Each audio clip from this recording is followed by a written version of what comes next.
life, every day, late at night, not okay. All I want, and I pray, all I need are some better days. Hey guys, Keith Engel for Let's Talk New York Sports. I'm usually here with my co-host. Actually, I'm his co-host, Dan Harris. Dan is still recuperating, and again, I want you to please keep Dan in your thoughts. Dan's a good guy, and one of my better buddies. He's become a very good friend over this last, 2 years now that we've been working together with Let's Talk Sports and TGI Sports Talk. And I'm happy to be working with Dan and hope to do so again very, very soon. Again, we had a little little camera problem at the beginning. So I apologize for that. And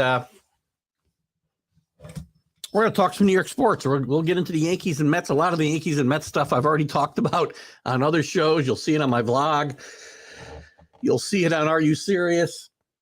You'll see it on my Major League Baseball update, which you'll see on Let's Talk Sports. And you'll also see it probably this weekend on TGI Sports Talk Stream of Consciousness. I talked a lot about Aaron Judge and Jacob deGrom, and we'll do it one more time here for those of you who may not have seen it. As we talk about New York sports, we have to talk about, we'll start with the Mets. Actually, I'm going to start with the Yankees because, again, it's possible Alan Perales will log in here today. Maybe I'll bring Alan on if he pops in because he is a Texas Ranger fan. And this is a New York sports show, but we got to talk about Jacob deGrom leaving the Mets. And he signed with the Rangers, as you know, for 5 years and $188 million. And I keep saying there's always one dumb owner. Mets should have let him walk at 5 years and $188 million. I'm almost positive the Mets would have re-signed him for 2 years at even $43 million, maybe what they paid Verlander. As you know, they signed Justin Verlander this week. But they couldn't pay 5 years, 188. It's crazy for a guy. Look at deGrom's the best pitcher in Major League Baseball, maybe when he's healthy. But that's not nearly often enough. 24 or 5 starts the last 2 years. Rangers aren't even ready to win. So it's kind of crazy. So the Mets let deGrom walk, and rightfully so. They do make a couple of big signings this week. As I mentioned, Justin Verlander signs 2 years at $43 million, basically the same contract that Max Scherzer signed last year. I think it's a good deal for the Mets. Now you'll say, well, you won't sign deGrom for 30, whatever it was, 36 or 7 million that he signed for, but you'll sign Verlander for 43. It's about the years, guys. deGrom's not, he's 34 years old, and I know Verlander's 39, but I'm signing him for 2 years. I'm risking $100 million less. And next year's payroll for the Mets is looking like it could have $400 million. I'd like to just have, a small percentage of the luxury tax the Mets will pay next year. But some other big signings for the Mets. They signed David Robertson yesterday, which is a big move for the Mets, obviously. They signed the lefty Quintana from the Cardinals. He moved over from the Pirates last year. They re-signed Brandon. I say Nemo. No, it's not Nemo. But they re-signed him for 8 years, $134 million. That's a lot of money. That's a lot of, it's not so much the money. It's the years. And, look at the Mets are confident that he can, he's going to be their center fielder, obviously, for many years. He's a very good player. But that's a lot of years to tie up in somebody who, again, I'm not saying he's not a good player. I'm saying, he's not Aaron Judge. But the Mets, and they still got some holes to fill yet, right? I mean, I still think they need another bat. Conforto's been kicked around. At least he was before they re-signed Nemo. They'd had some talks with some other some other guys, and they've had some talks with some pitchers. They're still talking with the pitcher from Japan. I'll come up with his name here in a second, by the way. But the Mets aren't done here. Again, they still got some work to do with a bat. They may want to address left field a little bit. I don't know how excited they are about Canha for another year. They lost Walker to the Phillies.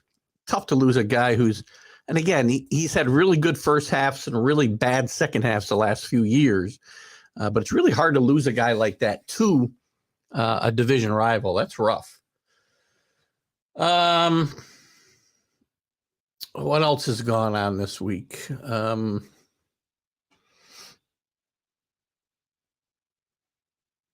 $162 million, by the way, is that deal for Nemo. Good move not bringing back DeGrom, I think. Are the Mets better than they were this time? Or I should say now, when they ended the season? Hard to say. Justin Verlander's had his own share of arm problems. But he's had operations and recovered and been better than he was before. Jacob DeGrom hasn't done that. Jason DeGrom has had shoulder, elbow, and forearm issues, all bad news for pitchers, and done nothing, no surgeries, no anything to make it better. Justin Verlander is a good gamble for 2 years at $43 million. Pair him with Scherzer, and they manage their innings a little bit, maybe. And the Mets will be better off for it, especially if they bring this kid in from Japan, who I keep forgetting his name. And let me pull it up here. I'll give it to you right now. Kodai Senga is the pitcher of the Mets and some other teams, including the Yankees, excuse me, have some interest in. So this is not going to be a slam dunk for the Mets or anybody else. I do not think that there's a posting price to talk to him, though. Unlike the Red Sox, who signed the outfielder from Japan. His name is not important, I guess. They had to pay a $15 million posting fee just to have the conversation with him. So the Mets don't have that problem. Quintana is a nice pickup for the Mets, left-handed. They don't have a really dependable left-handed starter that I'm aware of. And I think it's probably a pretty good piece to bring into the Mets puzzle at this time. If you're a Mets fan, what's not to like? On the other side of town, the Yankees most likely waiting to get this piece of the puzzle filled, do what they had to do. Brought back Aaron Judge. 9 years, $360 million. I had the dollar amount per year right on. I said he was going to get 10 years, $400 million, and he nearly did, because at the last minute, the Padres swooped in, offered him $10 million 10 years at $400 million, and he said no. I keep wanting to say the Dodgers. The Giants, John Hyman very famously the other day jumps the gun and tweets that Arson Judge. Good job, John. Not only did you get his name wrong, you got the whole tweet wrong. Had signed with the Giants. I knew it was BS as far as it happening. It didn't mean it wouldn't happen, but the Yankees did what they had to do. Hal Steinbrenner did what he had to do. He got involved himself. And the Yankee mystique is still alive, because if Aaron Judge really wanted out of New York, really wanted to go play for this childhood team, he'd be a Giant today. For the same money he came back. Because he knows his legacy is certainly going to be much different playing his entire career with the Mets as it would be, if he's, I'm sorry, with the Mets. The Mets wish he played his whole career with the Yankees than it would be if he split his allegiances. Look at Albert Pujols. This was brought up today in the Mac and Jack show. Great example. Albert Pujols would be looked at, not that he's not looked at, in a bad way now, but if he's played his entire career with the Cardinals, he might be Mr. Cardinal and supplanted Stan Musial. Possibly. I know that's probably that's probably blasphemy to a lot of Cardinals fans, at least older ones. But that's the kind of player Albert Pujols was, and that's the kind of player that Aaron Judge is. Yankees get this money back 100-fold, at least 10-fold. 10-fold. Let's say 10-fold over the course of the next 50 years, because they're going to be selling jerseys long after I'm gone, Aaron Judge is gone, and all of you are gone. Sorry, we're all going to go someday. Look at the money the Yankees make off of Mickey Mantle, Babe Ruth, a gazillion other guys. This is not a tough deal for the Yankees. Some of you will say it's too much money to pay, $36 million a year. We got other holes to fill. This is the Yankees. This isn't the Texas Rangers. They'll find a way to fix third base. I think one of the kids will play shortstop. Maybe get Benintendi back for left field. They'll fix those problems. Question is, how, again, they'll have the money to spend in the rotation, in left field, at third base, eat Donaldson's contract, do whatever you have to do. Couple tweaks in the bullpen. They've got money. It's about how they spend the money. We don't want to have just the same team come back. I don't need another Joey Gallo type in left field. Let's get an Andrew Benintendi or that type. I've said it often. Benintendi, Bader, and Judge in the outfield, I'm happy. Get me another starting pitcher, I'm happy. Get me another piece. Oh, they signed a piece. Tommy Kahnle is back with the Yankees, local product here where I am. Went to Shaker High School, just 10 minutes away from here, out in the Albany outskirts. Tommy had a pretty successful run with the Yankees a few years back, and he signed a 2-year contract with the Yankees this week. So, all in all, the news on the Yankees front right now, you can't complain. The main piece, the main domino had to be taken care of first. That was Aaron Judge. They did exactly what they had to do, and they get it done. What else is going on in the Yankee world? Anything else we should talk about? DJ LeMahieu is hoping he does not need surgery to fix this toe problem that he has. They're calling it a foot fracture, but I believe it was in his toe that kept him out of the postseason and hindered him late in the season. He's an important part of this team, leadership-wise, production-wise. That he can play all over the infield. The Yankees are going to have some guys who have great versatility next year, but he would still be somebody that would give them, I think, great flexibility. And I thought it was interesting too. Mike Francesa, by the way, who's made more money than freaking God for getting more things wrong than I could ever pretend to, and then forgetting about it in all his years with WFAN here in New York. He slammed the Yankees for signing Aaron Judge for this money. Said the Yankees will pay dearly. You know what? CBS, Viacom, whoever it is that owned WFAN, the time that you were there, Mike, they're paying dearly for the money they paid you as well.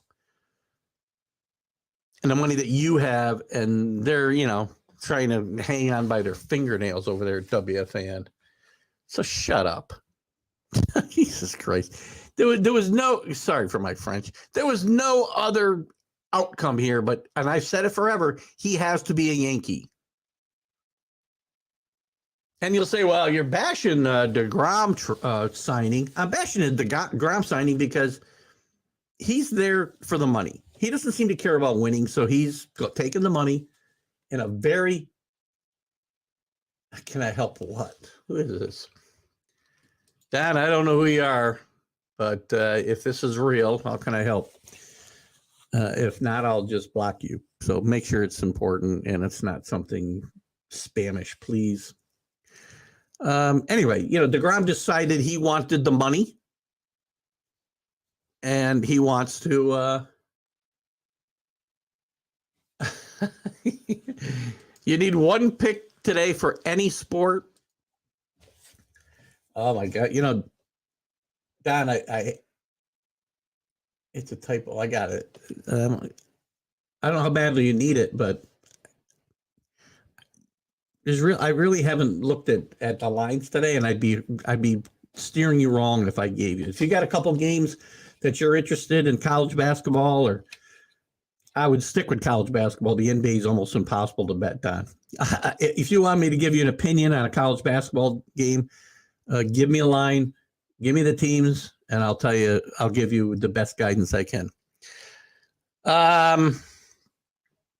Yankees also lost Zach Green, by the way, in a Rule 5 draft, in the Rule 5 draft to the Mets of all teams. So anyway, back to Judge and DeGrom. The situations are not comparable. Judge is going to play his entire 15, 16, 20-year career, whatever it might be, with the Yankees. DeGrom has decided to go somewhere else to get the money. You get what you pay for. So anyway, lots going on in the world of baseball. Watch the Major League Baseball update that Dan Harris. Boy, Dan Harris, I got a Don here asking me for picks. Dan Harris will post later on today or tomorrow, whenever, and you'll get all the free agent signings. But it's a very, very big time in New York right now with Judge back. Great excitement. Now we need to improve and make this team more balanced and make it a real contender. They need to be built for the postseason. Don't build this team to win 100 games in the regular season and flame out because they can't hit elite pitching. Give Aaron Judge some help. First, over under 65, Grambling State versus Vanderbilt. What sport is this, Don? I'm assuming that's football. Is that game today? Seriously? I'm going to try to help you here, Don. I'm gonna disrupt my entire show just to try to help you out here. Let me see what I can find here. Is this a college football game today? No. Well, how can I look at college basketball? All right. If that's the over under, Jesus, you got to go over 64 and a half. That can't be right. If that's right, then you got to take the over there. Definitely. I mean, good grief. Put 1,000 on it for me. Anyway, guys, let's move on to basketball. Or I'm sorry, let's move on to football. The Jets and the Giants. The Jets lose last week. Let me get to my NFL page here. Don's got me all discombobulated. Where are we? Here we go. The Jets, tough loss last week. Tough. They're in the playoffs today. They're in a three-team match, I would say. We already know division winners, basically. We know the Bills are in, and we know the Ravens or the Bengals are going to win the North, and the loser will get probably a wild card. The Dolphins will get a wild card, and the Chiefs will win the West. The Titans will win the South. Got one wild card left. 3 teams, Jets, Patriots, and Chargers, most likely playing for that spot. Jets with a tough loss, 27-22 last week. Mike White didn't play badly in keeping in his replacing of Zach Wilson, and that will continue. I do not see Mike White, unless there's an injury, not playing the remainder of the schedule for the Jets. Zach Wilson cannot be brought back this year. He lost the team. The team's behind Mike White. Sorry about that. And the team's not behind Zach Wilson. He lost the team with his comments after the Patriot game. I'm not saying Zach Wilson can't be redeemed.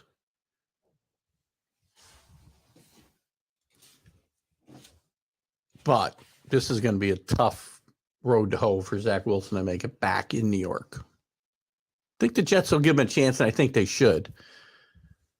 But we got a tough road. We got a tough fight here for a playoff battle between the three teams that I mentioned. The Jet, and I think 9 wins gets it. The Jets got the Bills this week. Then they're going to the Lions. Not easy. I'm sorry, Lions at home. Jaguars at home. At the Seahawks, at the Dolphins. They need to win 2 of those games, probably 3, because I think the Patriots get the 9 wins. If the Jets get the 9 wins, the Patriots win the tiebreaker because they've won 2 games over them this year. So can the Jets get to 10 wins? They need 3 more wins. Let's just say they beat the Jaguars and Lions at home. I don't think they can beat the Bills this weekend. I don't think they can beat Miami at Miami. Miami's very good at home. That leaves the Seahawks at the Seahawks, assuming they lose win the 2 at home, lose 2 on the road to the Bills and the Dolphins. That leaves the Seahawks game as the most important game left for the Jets, and that's on New Year's Day at 4:00. So it's going to be very interesting. The Patriots, they've got. We'll look at the Chargers schedule in a second. The Patriots have, again, they don't have an easy time of it either. I mean, they got the Cardinals and the Raiders the next 2 weeks. This is a must win for the Patriots this week in my mind. They're 6-6, only a game behind the Jets with the tiebreaker. So when the Jets lose, the Patriots win, they can be in the driver's seat, control their own destiny. But then they go to the Raiders. They should win. The Raiders will find all kinds of ways to lose games. They get the Bengals at home on Christmas Eve. Tough one. Tough game. Bengals, Joe Burrow's one of the best quarterbacks in football. The offensive line's a little shaky. I thought the Bengals would step back. They're 8-4. They're in position to win that division. That's going to be a tough game. Then they get the Dolphins at home on New Year's Day and at the Bills. Don't want to see that at the Bills become a play-in game for the Patriots. So again, I see 9 wins here at least.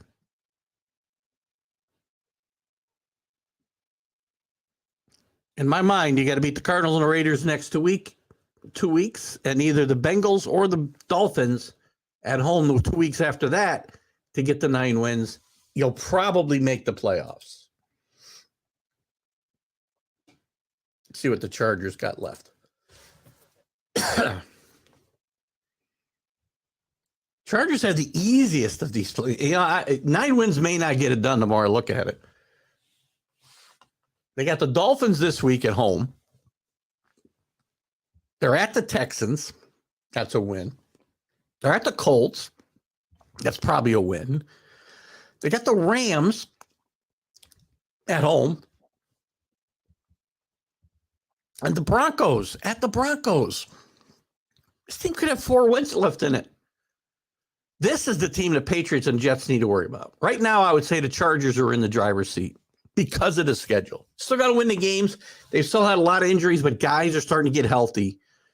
So the Jets, Patriots, and Chargers have got their work cut out for them here. I do not like the Jets' chances this weekend against the aforementioned Buffalo Bills. I mean, segueing to the Bills, they've done a really good job. I lost again. Are you kidding me? Oh, my God. I keep losing my standings page. Probably don't need this one. Oh, my God. I'm going to give up here in a second. Hang on. The Bills right now have the home field advantage. They've got the best record. They're tied for the best record in the AFC with the Chiefs. They've beat the Chiefs earlier in the year. They're on a 3-game winning streak right now. They swooned a little bit in the middle of the season. Josh Allen got banged up a little bit. but they've had 3.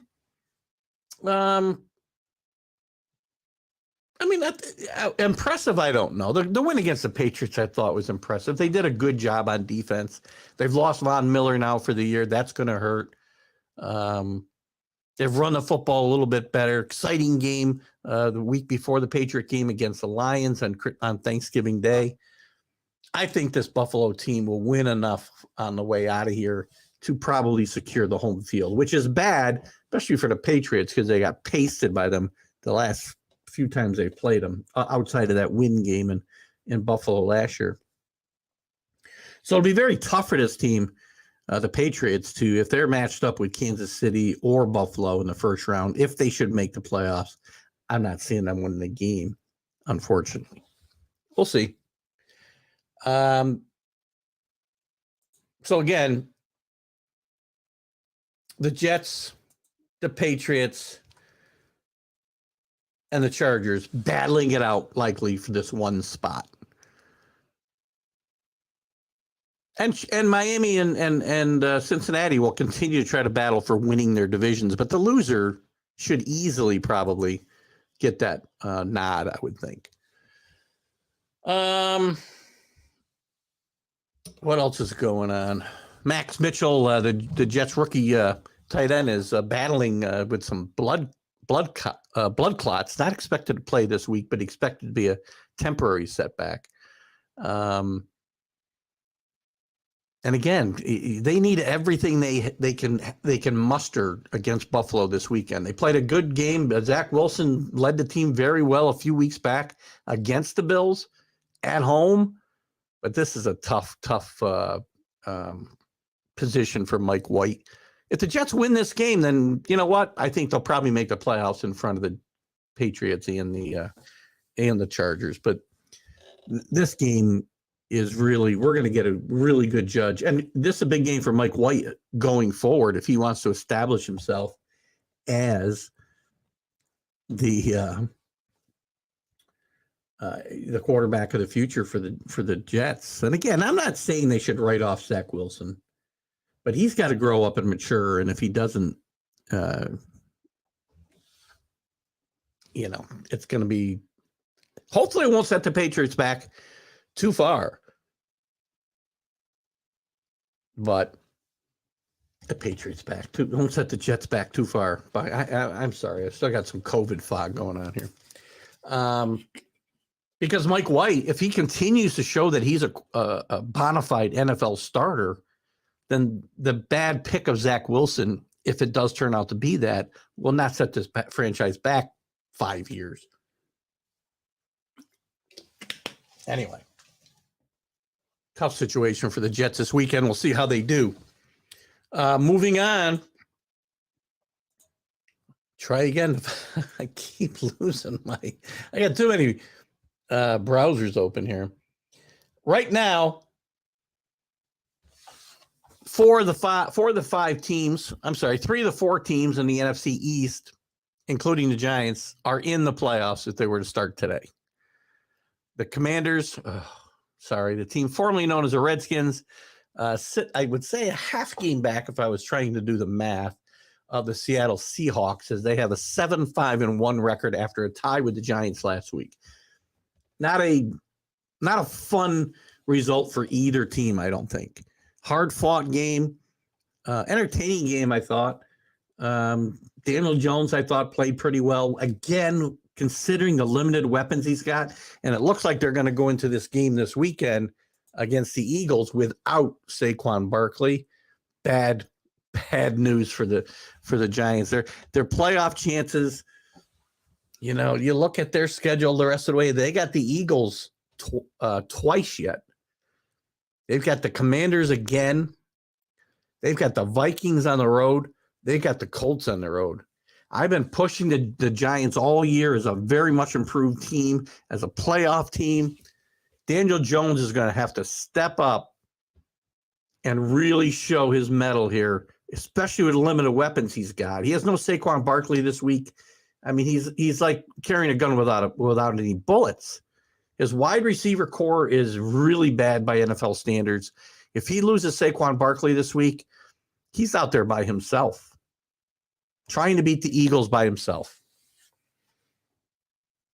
7-4-1, 2 games with the Eagles. If they were to lose them both, that's 7-6. They're at the Commanders the next time. That's 7-7-1. At the Vikings, this team could be 8-1. So you can go 500, it turns out. Just got to have a tie in there.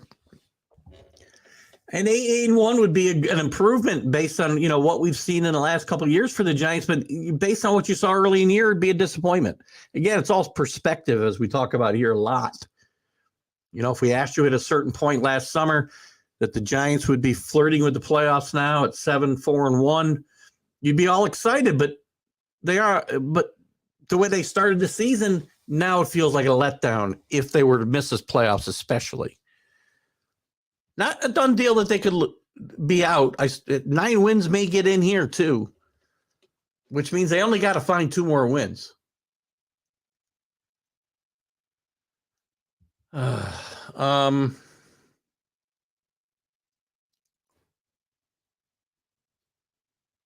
can they get them? The Colts should be a win. Is there a win somewhere else?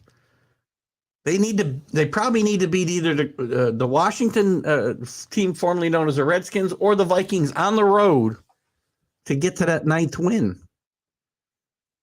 And that should get them in the playoffs. But now, how long is Saquon Barkley out for?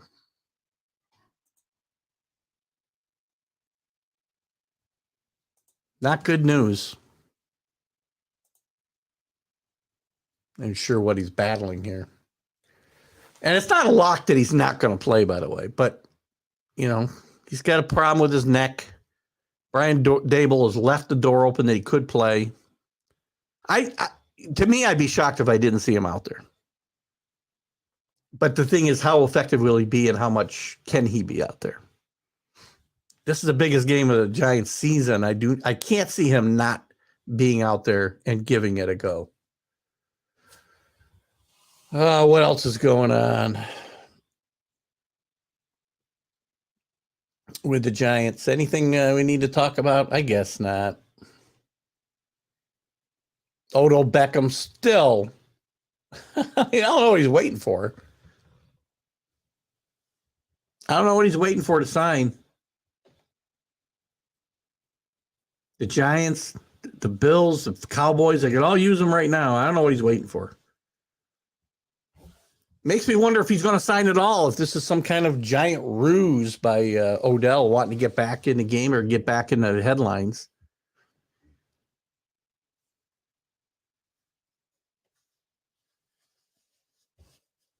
But it's going to be very interesting to see. This is an exciting time in New York. When was the last time the Giants and the Jets were both in contention for the playoffs in the middle of December? I don't remember it. 80s? And throw Buffalo in there. And the Patriots, you know what? This team's inconsistency, Mac Jones' inconsistencies have really hurt them this year. The change in philosophy offensively, the new playbook, the new play callers, Mac Jones not making the same smart decisions that he made last year has hurt this team. Mac Jones needs to be more consistent and more confident in this offense. And Matt Patricia needs to trust him. I want to see the Mac Jones that I saw against the Vikings on Thanksgiving Day, not the Mac Jones I saw last week against Buffalo and the Mac Jones I saw before that.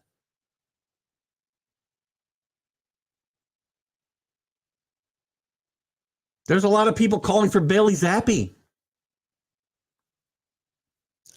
And I'm torn in myself. Mac Jones, I still think, is a quarterback of the future here. But I'm torn between maybe giving Zappi a shot to inject some excitement and some energy into this team like he did when he played against the Packers and the Lions. Now, remember, the Lions have one of the worst defenses in football. And I think in some of these games upcoming, Bailey Zappi would be exposed, possibly. Not for not having talent, but for being inexperienced. You know, we thought his performance against the Packers was exceptional because at the time we didn't know how bad the Packers were.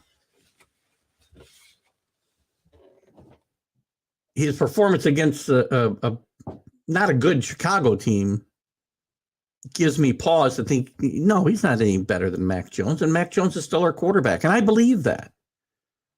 But part of me says, hey, I can take a shot at Zappe to put some energy in here. I'm not a big fan.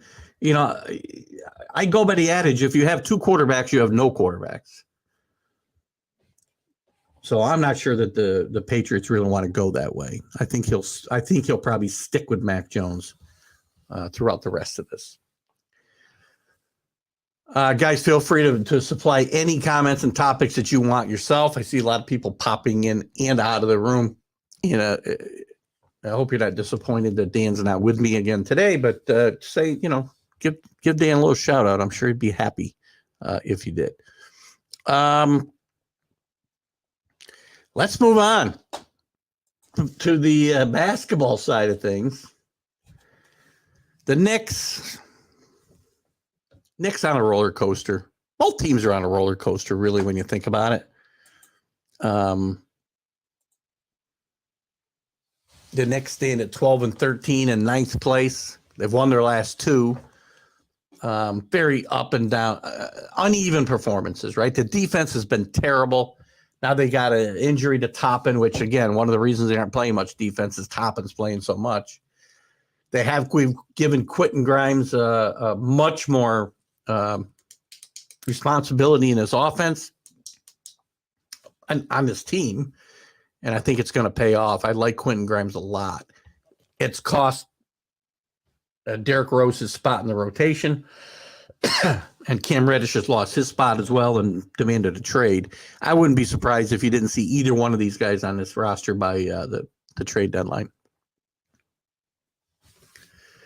I mean, the Knicks have had two nice wins the last couple of games. The Cavaliers have played really good basketball. They beat them a few nights ago, and last night, actually it was probably Tuesday night, they beat the Hawks 113-89. So the defense has played better since they've made this move and changed up the rotation. Grimes gives them a defensive presence that Derrick Rose probably didn't. And this backcourt is a bit defensively challenged with Brunson, Barrett back there, when Quickly's back there. Quentin Grimes gives them a little bit something different, and I like to see that. The Knicks probably are going to finish, you know, either in the lottery or just out of the lottery. Not lottery, the play-in tournament, sorry. Knicks don't want to be in a lottery when they've been trading draft picks right and left. But they got to show they can beat better teams. The Bucks, you know, they played the Bucks tough last week. Just got to get more consistent. I mean, you can't go 2 up, 2 down, 1 up, 2 down, 2 down, 3 up. Get more consistent. Don't lose to teams. You know, I'm okay if you lose to the Bucks. I'm okay if you lose to the Suns. But you really shouldn't be losing to the Mavs right now. They're not that good. Shouldn't be losing to the Trailblazers. You shouldn't be giving up 130, 140, 127 points. Now, again, the defense has gotten much, much better the last 2 games. We'll see whether that's because of this rotation change or other factors. Just don't know right now. Julius Randle continues to play very, very good basketball. Back to where he was 2 years ago, I think, pretty much. The one place he's not leading the team that he would have a couple of years ago was assists, because Jalen Brunson does that, but it's not a bad thing. He's still, in fact, he's at a 3.5. But again, one of the problems with that offense had to go through Julius Randle. That's why he had all those assists when they didn't have a modified point guard like Jalen Brunson. Brunson's played pretty well, averaging 20 and 6. His defense, again, a little bit lacking, but that's not what they brought him in here for. So I think it's possible this Knicks team will continue to improve. They're up without Toppin, I think I said, for a couple of weeks. But they're better since they're starting to find a group that can play together. And I like this team a lot when you see Randall, Brunson, Barrett, Grimes, and whoever. If you're going big, it's Mitchell Robinson. If you're going small, it might be Quickly. But I like this team and what they can do. Now, there's some defensive issues with that smaller lineup, as I mentioned before, but they're starting to find a little edge. So let's see if they can keep that going. The other team in town, the Brooklyn Nets, 7-3 in their last 10. This team started out horrendously, if you remember. I think 1-5, and they're 13-7 since then. So they're playing much, much better basketball. Most recently, they beat the Hornets. They lost to the Celtics. They didn't play well against the Celtics, but before that, they'd run off 4 wins in a row against the Raptors, Wizards, Magic, and Trailblazers. And the team's playing well. I don't think they're deep enough, right? When the inevitable injuries start coming or the inevitable meltdown by Kyrie Irving, who's going to step up here? Kevin Durant's showing that, when healthy, he's still one of the best players in basketball, averaging 29, almost 30 points a game, almost 7 rebounds and 5.5 assists. Kyrie Irving, when he plays, his numbers are good. But who's really going to step up here when those inevitable, first of all, on a consistent basis, who's going to step up here to support these two guys? And again, I can't be, with their history, I can't be assured that either one of these guys is going to stay healthy. And the bigger problem is I don't see either one of them as a leader. Kyrie Irving certainly is no leader on a team. And Kevin Durant has shown that he is not, he's a great, great player, but he's not a leader. He's not a kind of guy to kind of, just, yes, he can put a team on his back, but he's not a guy to kind of say, well, follow me. There's a couple and Ben Simmons playing a little bit better. Again, still reluctant to shoot the basketball, but distributing it very well, going to the boards. Ben Simmons needs to really just kind of forget it. Get all this anxiety, performance anxiety, whatever it is going on with Ben Simmons, get it out of your head and just let it rip. And then the Nets might be in pretty good shape. But even if you got that, who's stepping up outside of those guys? Nick Claxton's been okay. Seth Curry has had his moments. But this team is mired. Again, I think another team, just like the Knicks, I think this team will likely, they're 14-12 now. They're in 4th place in the East, but this team could finish anywhere from 4th. And I'm going to look at the Knicks the same way, by the way, because you look at 4th place in the East, and there's only 2 games separating 10th and 4th. So the Knicks or the Nets, I can see finishing anywhere from out of the play-in tournament to 4th place. Just got to get consistent and play some consistent defense, number one, especially for the Knicks. And find somebody besides Durant and Kyrie who are going to help you on the Nets, because it's inevitable that those guys are going to falter either physically or otherwise at some point. So that's that. We can take a look at one thing I wanted to touch on was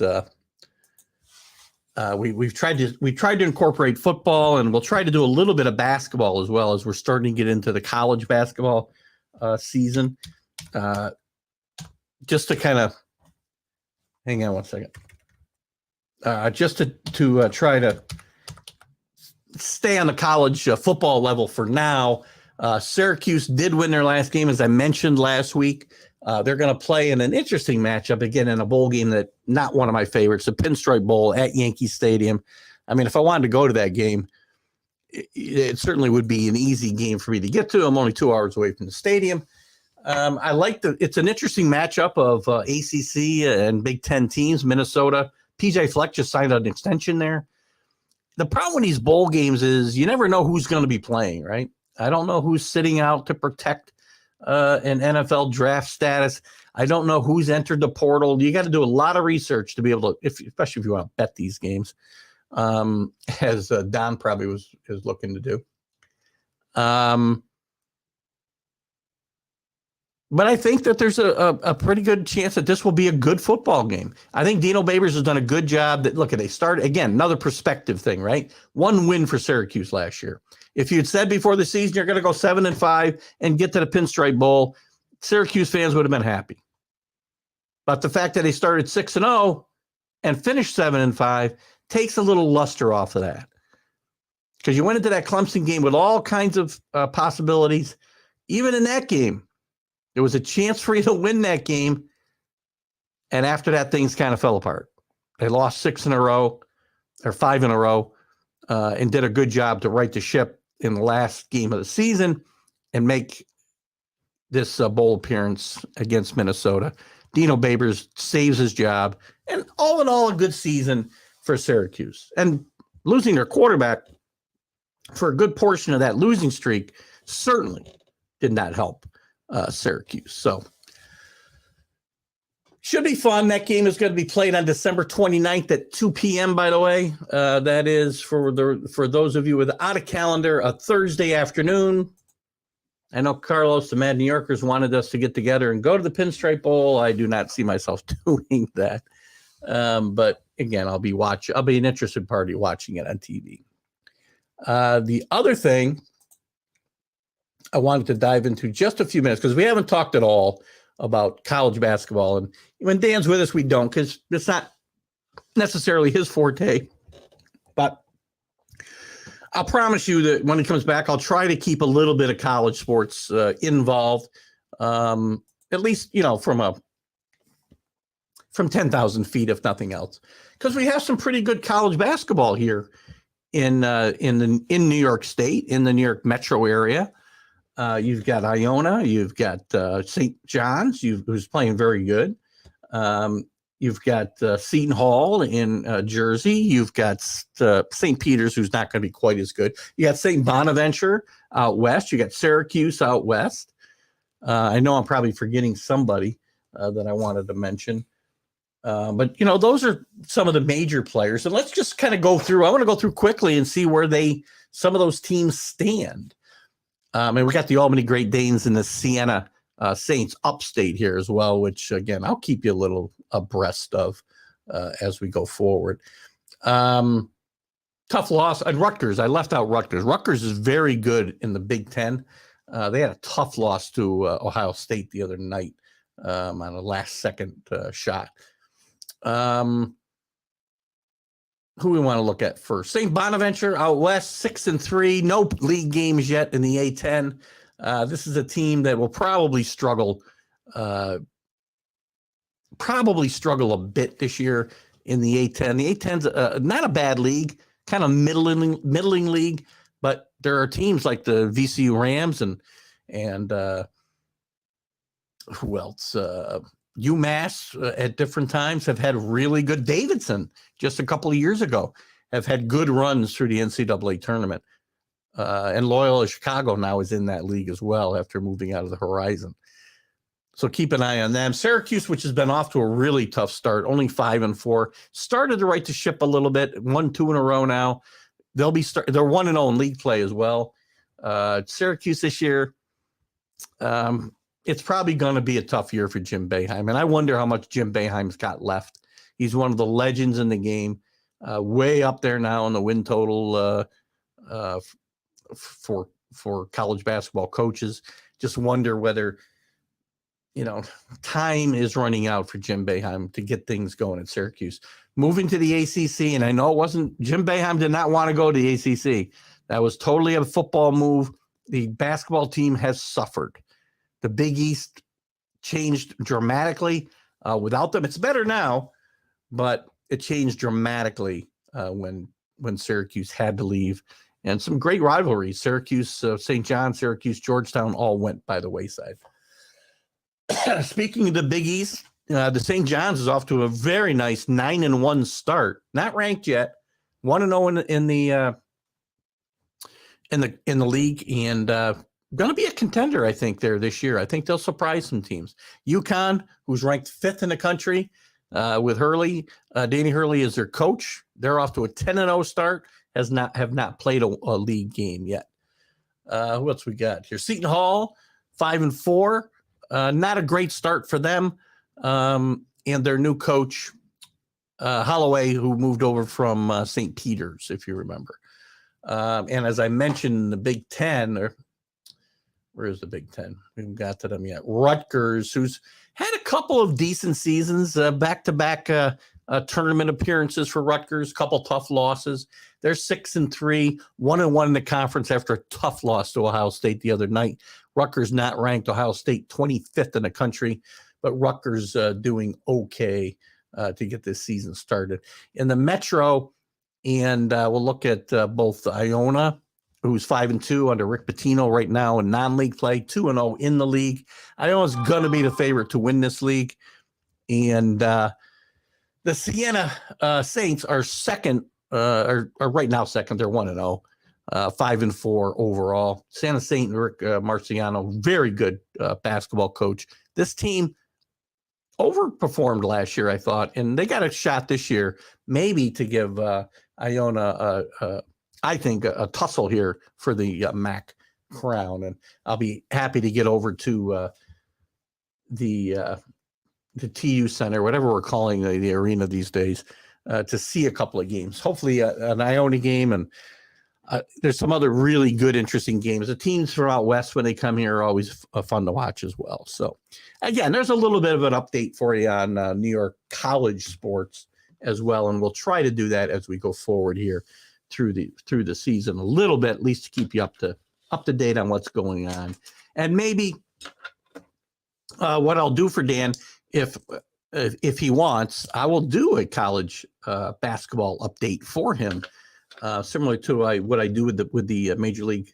Well, I probably don't need to do that because I have a college football huddle, by the way, I do on TGI Sports Talk on Wednesday night, 7 p.m. Eastern time. Please tune in and watch that. And as football starts to wind down, we start to migrate over to basketball. So it's possible, though, maybe we can do a little update on the New York basketball teams, as I've done here today, and maybe, do a 15 or 20 minute weekly update on that, if we think there's going to be an audience for it. So anyway, that's pretty much going to cover it for this week, guys. Lots of good news there's good news and bad news if you're a New York fan. The good news, Aaron Judge back in town, back in the saddle, going to be the face of this team for the next 9 years. And I think it's a smart move. Jacob deGrom rides off into the sunset, will collect his $188 million, most likely most of it from the disabled list. So good luck, Texas Rangers. Jets and Giants with huge games this weekend, trying to stay in the playoff race. I think the Chargers have really got the upper hand in that AFC race, and the Patriots are live as well. And the Giants, they have got to find a way to survive some of these injuries. Their wide receiver core, as you know, depleted. Now Saquon Barkley struggling with injuries. The Knicks and Nets we talked about playing some uneven basketball. But once we get past the New Year's, the change in the calendar, you know what I'm talking about. We'll really start to kind of see what the NBA holds. So if anybody else has any comments before we wrap it up, I'd be glad to address them. We got a few minutes left if we want, or we'll cut it a little bit short. So we've kind of covered all those topics today: baseball, football, basketball, a little bit of college football and college basketball. And if anybody who's still in the room wants to start a quick topic that we can cover, I'll be happy to do it. And I'll wait a few minutes for that. And I will tell you that you can catch my shows, again, Wednesday night, the College Football Huddle. Friday, Are You Serious with the Mad New Yorker. Sunday Stream of Consciousness, where we cover everything in sports and we're all over the board. And then we've got a weekly vlog, and we've got some other stuff, Major League Baseball update and Patriots recap that we do for Let's Talk Sports and some other outlets. So anyway, this is going to be Keith Engel speaking for my my partner and co-host Dan Harris. Hopefully, Dan, you're getting better, and we'll see you back here soon. It's been fun talking about New York sports with you guys, as it is every Friday, and I hope to see you guys next week. Keith Engel for DGI Sports Talk with Let's Talk New York Sports on the Let's Talk Sports Network. See you later.